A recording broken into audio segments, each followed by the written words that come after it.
Bercocok tanam harusnya jadi hal yang sangat menyenangkan apabila kita sudah menikah nih. Lalu apa jadinya kalau sudah menikah, sudah halal tapi malah menolak saat mau digenjot? Halo cuy, bagi kalian untuk nonton sebuah film berjudul The Lady Improper. Menceritakan kisah sangat menarik ya, seorang perempuan yang justru malah menolak saat suaminya ngajak membuat anak. Sebenarnya kenapa sih perempuan ini ya? Apakah ada sebuah trauma kah? Atau cerita di masa lalu? Atau ada apalah pokoknya sebenarnya ya? Daripada kita menebak-nebak nih, langsung aja yuk kita tonton filmnya cuy.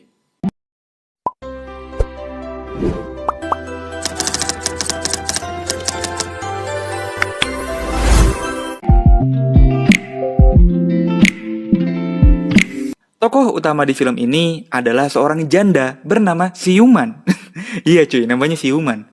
Gua sebut sebagai janda karena memang dia nih baru bercerai dengan suaminya. Siuman bercerai dengan suaminya karena dia selalu menolak saat suaminya ingin menggenjot dirinya cuy. Hal ini ia lakukan karena rasa takut yang berlebihan sangat ingin bercocok tanam. Sehingga Siuman selalu menolak ajakan suaminya untuk beribadah cuy. Nah, sehari-harinya Siuman bekerja sebagai perawat. Ternyata, kisah asmaranya dan tuntutan ekonomi membuat dia nih sangat stres. Berdampak pada pekerjaannya yang jadi berantakan.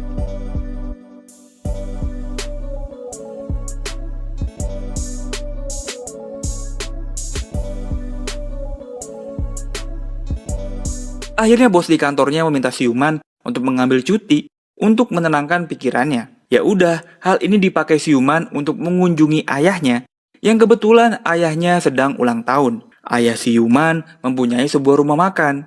Jadi malam ini dia pun dijamu oleh ayahnya dan para karyawan ayahnya untuk merayakan ulang tahun cuy.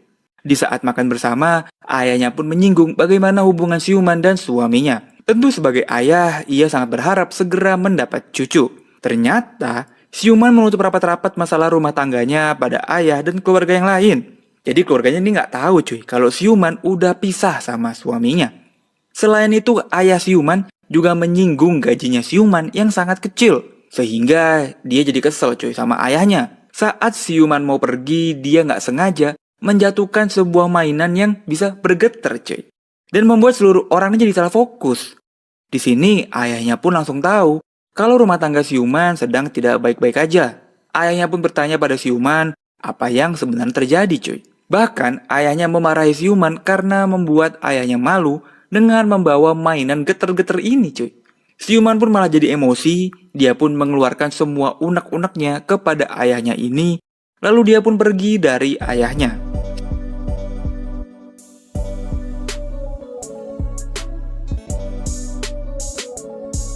Siuman pun tiba-tiba aja nih, dia datang ke rumah mantan suaminya dan merayu dirinya untuk bercocok tanam. Tapi walaupun sudah digoda seperti apapun juga, mantan suaminya menolak ajakan Siuman karena dia ini udah gak ada rasa sama Siuman cuy.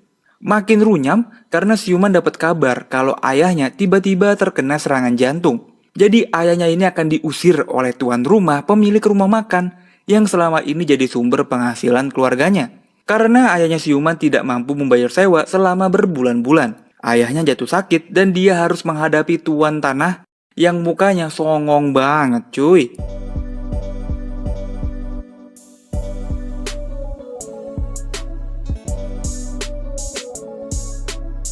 Siuman pun makin bingung harus berbuat apa. Apalagi ayahnya tidak memperbolehkan dirinya untuk masuk ke area dapur. Sehingga Siuman ini sama sekali tidak bisa memasak. Siuman hanya bisa duduk terdiam, meratapi rumah makan ayahnya menuju kehancuran. Ia pun akhirnya fokus menata kembali rumah makan ayahnya sambil merawat ayahnya juga. Di saat Siuman bingung, tiba-tiba datanglah seorang koki yang sangat tampan bernama Jia Hao. Jadi Jia Hao adalah seorang koki lulusan luar negeri. Entah apa yang merasuki dirinya, sehingga dia mau bekerja di sebuah rumah makan yang hampir bangkrut ini cuy. Hal ini pun sangat membantu Siuman yang memang sama sekali nggak bisa masak ya kan. Selama ini yang masak ya bapaknya, sedangkan ayahnya lagi terbaring di rumah sakit. Nah, untuk semakin menenangkan dirinya, Siuman pun menjalani sebuah terapi yang membuat dia nih semakin tenang dan lebih siap lah untuk menjalani hari demi hari.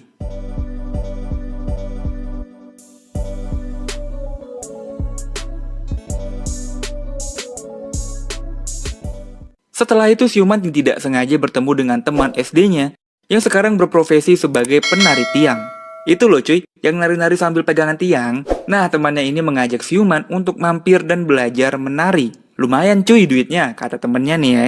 Ia pun mengambil kartu namanya dan menyimpan alamat tempat latihannya ini. Betapa terkejutnya Siuman melihat warung makan ayahnya rame banget. Usut punya usut, hal ini karena sambal racikan Jiahao yang sangat pedas mantap sehingga membuat semua orang jadi penasaran dan ketagihan cuy. Hal ini membuat semua karyawan rumah makan jadi seneng. Kalau ramai seperti ini, tentunya mereka tidak akan bangkrut dan bisa membayar uang sewa. Tapi di sini Siuman sebenarnya nggak suka dengan Jiahao. Karena sosok Jiahao selalu menebar pesona dengan para wanita. Contohnya ini cuy. Jadi saat mereka lagi di pasar mencari bahan baku, Jiahao selalu menggoda wanita penjual jahe. Walaupun mbaknya emang cantik sih ya, padahal Jiahao memang orangnya sangat ramah dan gampang bergaul. Bukan hanya dengan wanita aja, sama orang tua dia juga ramah kok. Jadi Siuman ini cuma salah paham aja ya. Tapi ya karena pekerjaan mereka ya, mau nggak mau mereka pun harus tetap deket.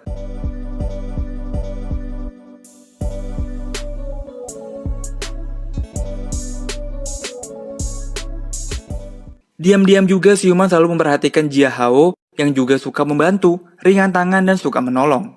Wow, sebuah gambaran pria yang sangat sempurna bukan? Sampailah di suatu hari Jiahao cerita nih, kenapa dia mau menjadi koki di rumah makan ayahnya Siuman.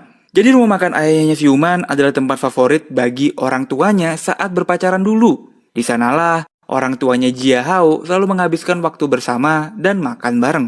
Jadi Jiahao ini ingin mencari jati dirinya sambil mengenang masa-masa indah kedua orang tuanya itu cuy. Nah, sejak mendengar ceritanya ini, Siuman perlahan-lahan mulai dekat dengan Jiahao. Siuman mulai menerima Jiahao sebagai koki di rumah makan ayahnya ini. Singkat cerita, Siuman pun datang latihan di tempat menari tiang milik teman SD-nya itu. Siuman sepertinya tertarik untuk belajar menari tiang dan tentunya teman SD-nya ini dengan senang hati mengajarkan Siuman.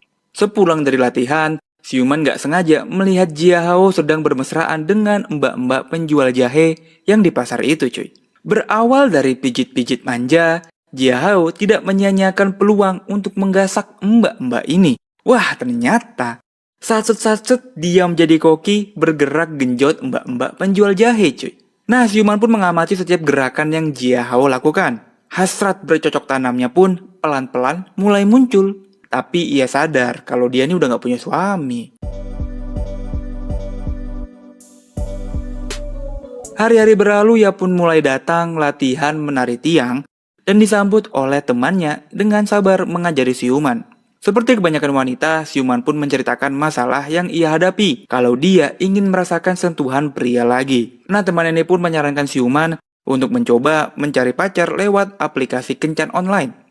Akhirnya dia pun memutuskan untuk mencari pasangan dengan menginstal aplikasi kencan online. Tapi ternyata tidak berjalan mulus. Yang ia temukan malah laki-laki model seperti ini cuy.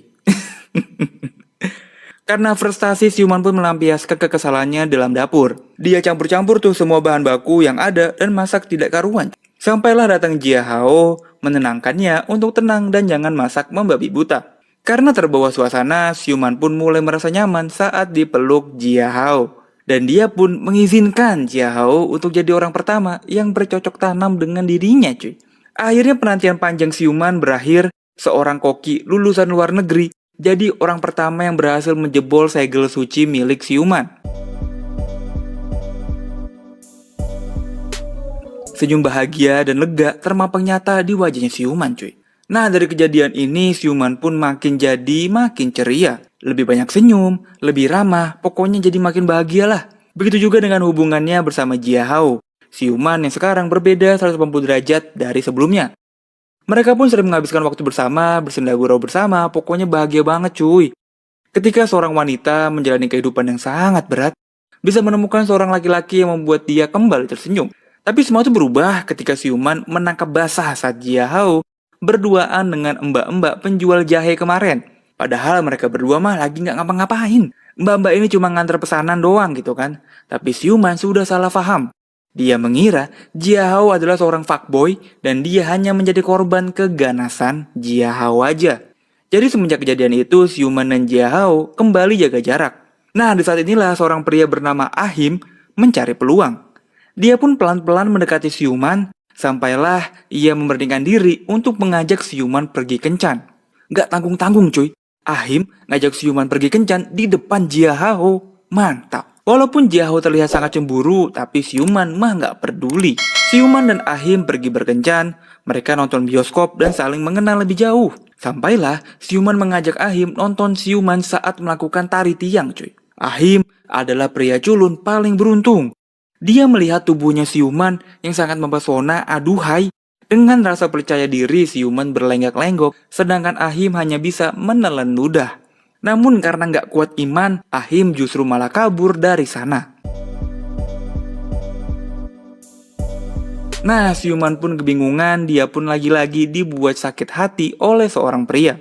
Di sisi lain, Jiahao malah memilih mundur dari posisi koki. Dia merasa bahwa siluman sudah menemukan cinta sejatinya. Sebelum pergi, Jiahao meninggalkan surat di mana isi surat itu adalah perasaan cinta yang selama ini ia rasakan kepada siluman.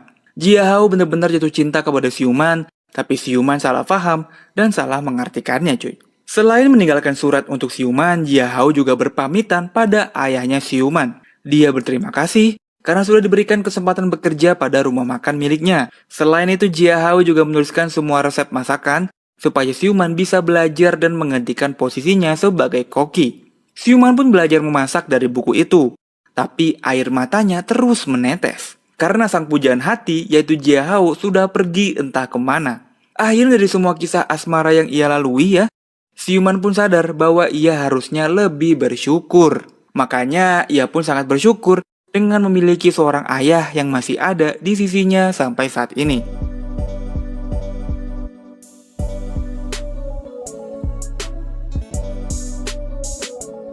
Film pun selesai, diakhiri dengan siluman menjadi kepala koki dan memimpin rumah makan ayahnya dengan resep yang ditinggalkan oleh Jiahao. Memiliki kisah sangat menarik ya. 3 kali menjalani hubungan asmara dengan cerita yang berbeda-beda. Siluman dibuat pusing saat menghadapi realita dan problematika yang berbeda dari masing-masing pria yang ia hadapi. Dari film ini kita bisa belajar untuk lebih mensyukuri apa yang kita miliki. Padahal, siluman sudah menikah dengan pria yang mempunyai hidup sangat mewah, punya apartemen, dan bisa dibilang sangat mapan ya cuy. Lalu dia juga menjalin cinta dengan koki lulusan luar negeri yang sangat baik dan sangat ramah. Dan terakhir, dia bisa membuat seorang pria culun, sangat alim, jatuh cinta dan kelepek-kelepek. Tapi karena kurangnya bersyukur dan salah paham, membuat semua pria itu mundur alon-alon. Ya, tapi itulah cinta. Semoga kalian bisa mendapatkan makna positif dari film kali ini. Makasih yang udah nonton, like dan subscribe. Gua cabut, tetap semangat, dan